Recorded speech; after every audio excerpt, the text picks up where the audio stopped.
Okay, so in this video, we're going to talk about customizing the SharePoint list form and breaking it out to 3 different views: the new, the edit, and the view.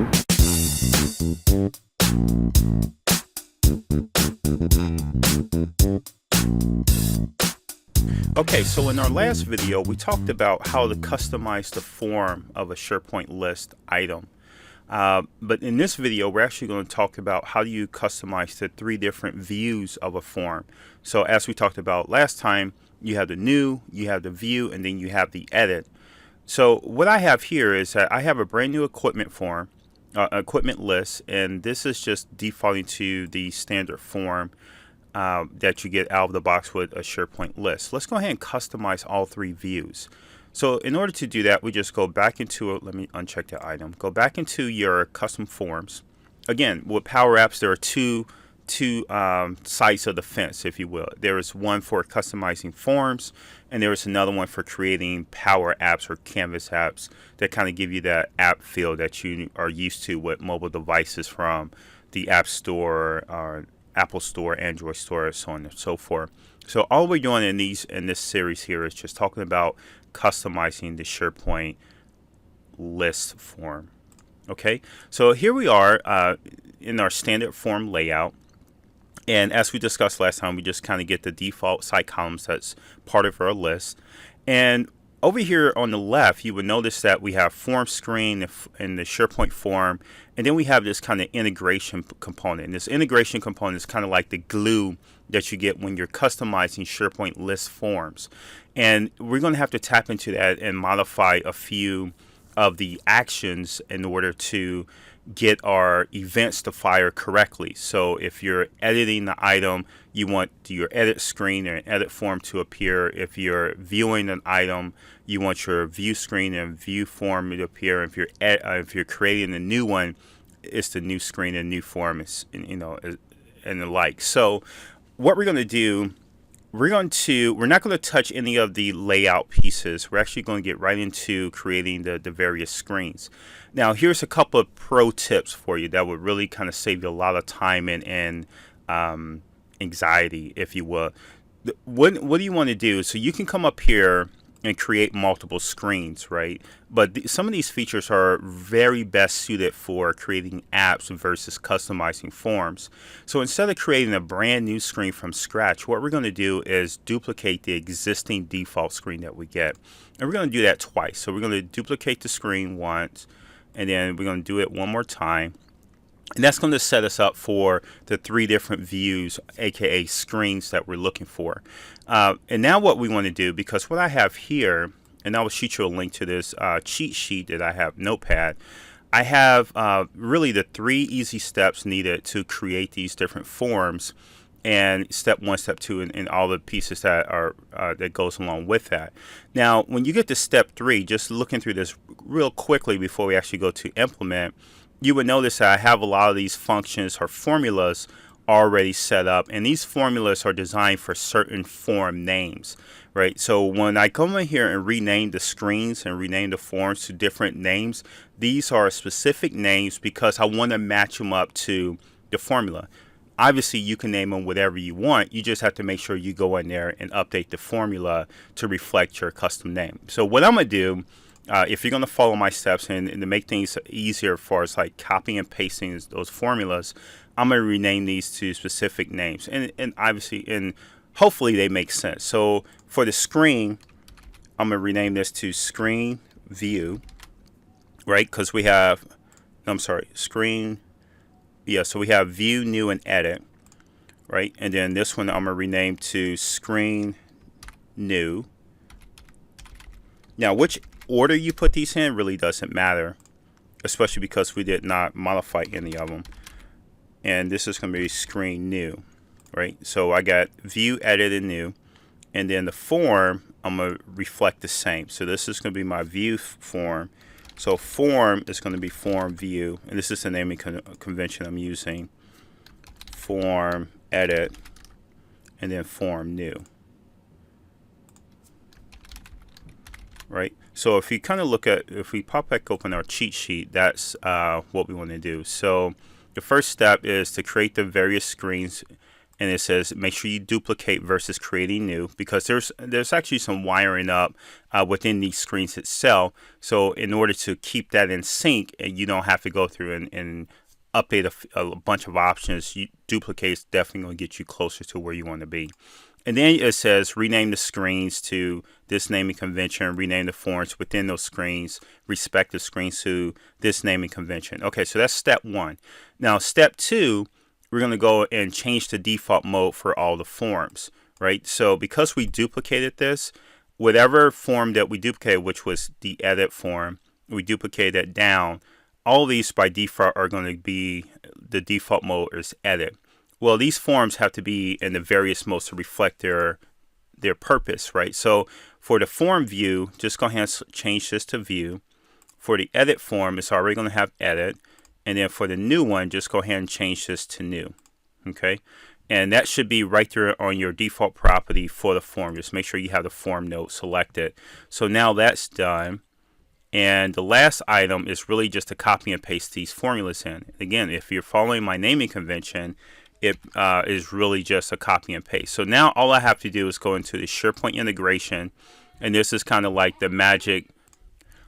SharePoint integration is like the glue that's going to bring in, it's going to have the hooks into the SharePoint list, and then it's going to hook into the various events. So as the user is selecting the item, it defaults to view, but then if they click edit, then it fires up the event for edit mode, and then if you're clicking new, it's going to fire up the event for new mode. So that SharePoint integration is something that you get for free, and it's wired up to that particular SharePoint list. So what we want to do, let's just go ahead and select the SharePoint integration, go into the advanced tab, and these are all the actions that I was referring to. So on new, on edit, on view, click more, and then you see the ones for save and cancel. And all we're going to do is just go ahead and drop these formulas in. So let me just copy this and then go to, oops, I selected something, took me off of it. Select the whole field and then just paste that in. And then the same for edit. And the same for on view. Oops, I keep deselecting that node. All right, so that's going to drop all that in. And now I have the ones for the save event. So when they click save, it's going to be important to make sure you're saving the right form depending on which mode that they're in. So let me just drop these in, and then I'll walk through the formula just to kind of give you a high-level overview of what these formulas are doing. And then for cancel, just go ahead and drop this in for cancel. All right. And to me, I think this is just the easiest way. I mean, this is a lot of plumbing, right? I mean, really, this is just, it's not a lot. I mean, you're copying and pasting, you're following the naming convention, and then you're just wiring it up. But I think it's important just to kind of drop this instead of trying to do this from scratch, because, I mean, it's just one of those things that you don't want to spend a lot of time trying to debug because you're building everything from scratch versus just kind of dropping in this boilerplate code. Okay, real quick, let's take a look at these formulas. So really, for on new, what this thing is doing is that, and I didn't come up with it. This is Ankit. I think it's Ankit who is actually one of the engineers on the product team for PowerApps. He did a blog post and then post and say, hey, this is the best way to get your 3 forms that you need for a SharePoint list item and to customize them to make them independent. So basically on new, what's happening, what Ankit's doing is that he created this local variable called SharePoint form mode, and he's setting that to the create form value. And then he goes in, the new form is an out-of-the-box method that says for the new form, fire up this form, and that's going to be our form new. And that's why, you know, if you're following that naming convention, all this stuff just works with a copy and paste. And then it says, okay, once you fire up or hydrate this form and make it active, you then have to navigate to the screen to where this form actually sits on. And I chose not to do any transitions, but you have a few transitions, like if you wanted to fade in or whatever the case may be. And basically that's it. So you're kind of replicating the same for the different events. So if it's edit mode, you set the local variable to edit. and then you fire up the edit form, then you navigate to the edit screen, and so on for view. Now, the reason why we set this local variable is because when you're on save, you have to know which form to save. So if the local variable is set to create form, meaning that they were on the new form screen, then I need to save the new form, and then you submit the form. Like, all this is boilerplate. You actually get this out of the box when you fire it up. So if it is create form, no, I'm sorry, I'm mixing the two. If it's create form, meaning that you create a new item, then you want to save the new form. If it's in edit mode, because you're editing the form, and again, looking at the local variable, that's to test against that, then you want to submit the edit form.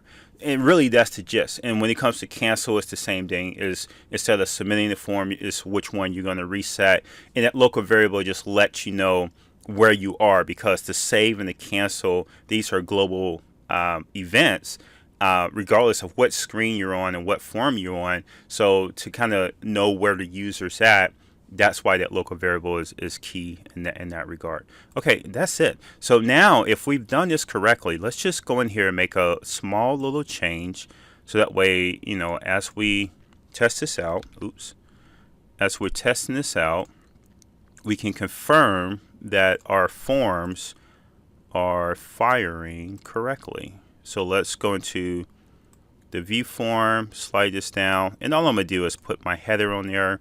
Remember in the previous video where we kind of went to icons, grabbed a rectangle, right? Created a rectangle at the very top, and this is going to sit outside of my form control. Let's give it a nice little color. I like the darker blues. And then let's just add a label to this. And you want that label to be white. So let's just go, you know, add more contrast. And then you want to bump the font up to this label. Just say, let's go with 16. And now, because I know this is a view, I can just do something like details on the request, right? So let me highlight that label. So detail on request or something like that, right? And that's done. So that's what I'm gonna do if they're not editing or modifying anything. And now I want to do something different for edit form. And of course, this is rudimentary. What I'm doing is very basic. Obviously, the benefit of doing, you know, of separating these forms and exploding them out explicitly is to give you a lot more flexibility. It says, oh, when they're editing, hide this field, or only show these 3 fields, even though you have 10, and let them only edit those 3. Or you can disable fields that says, oh, on the new request, I want them to fill out these 4, but when they go to update or edit the request, I want to disable this field, and actually introduce 2 new other fields that are on the SharePoint list. And so you kind of get, you know, that type of deal. And then obviously with layout, right? And I think this is why we kind of came to this, because our photos wouldn't seem to allow us to edit those. So, but yeah, it just gives you a lot more flexibility. So let me just copy this so I don't have to go through those steps to replicate it, and then paste them in here. Go to the label, copy this, and then paste it in here, and then do the same with this guy. That's the label, copy the rectangle, go down to new, and paste it in. All right, cool. So now I'm on my new screen, and I think that's the other thing. Like, once you have this format set up, it's really just, you just pay close attention to which screen you're on, and to make sure that you're modifying the one that you intend to modify. All right, so let's do this. Move this up here. Where's my label? Oh, how come my,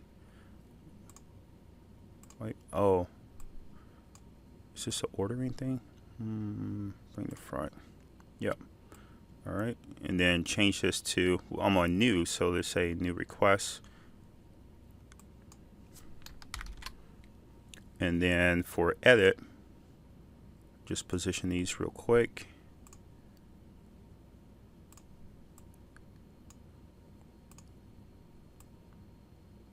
And then just say edit requests. And then details on request. All right, so now I have these 3 different labels to represent the 3 different form modes. So let me just go ahead and hit back to SharePoint. This is going to publish this thing up. And as I click on this and go through the different modes, I should see my labels change. And then in the next video, we'll get very fancy and spiffy and do something that's very useful and take advantage of these 3 modes. So the first thing what I do when I first land here, especially when I make changes like this, I do a Control F5, and this just ensures I get the latest and greatest from my custom form within PowerApp. So this is going to load up. Now, one thing I do notice that when you customize these initially, they are kind of slow on the initial load, and sometimes it does like in Control F5 several times to kind of get this thing to kick in. And this is only on from a development cycle. I think once you publish it and this has been used over time, you don't see that that latency or that delay in the startup. Okay, so this is working as expected. So I clicked it. This is read only. I click on edit request. Everything looks great. If I click on new request, everything looks great. And now I'm primed up, so when you join me in the next video, we can come up here and rearrange some things and really get fancy with properties and all this other good stuff to really try to, again, like I mentioned before, take advantage of splitting these out into 3 different modes. Okay. All right, that's it for this video. I'll see you in the comment section, and I'll see you in the next one.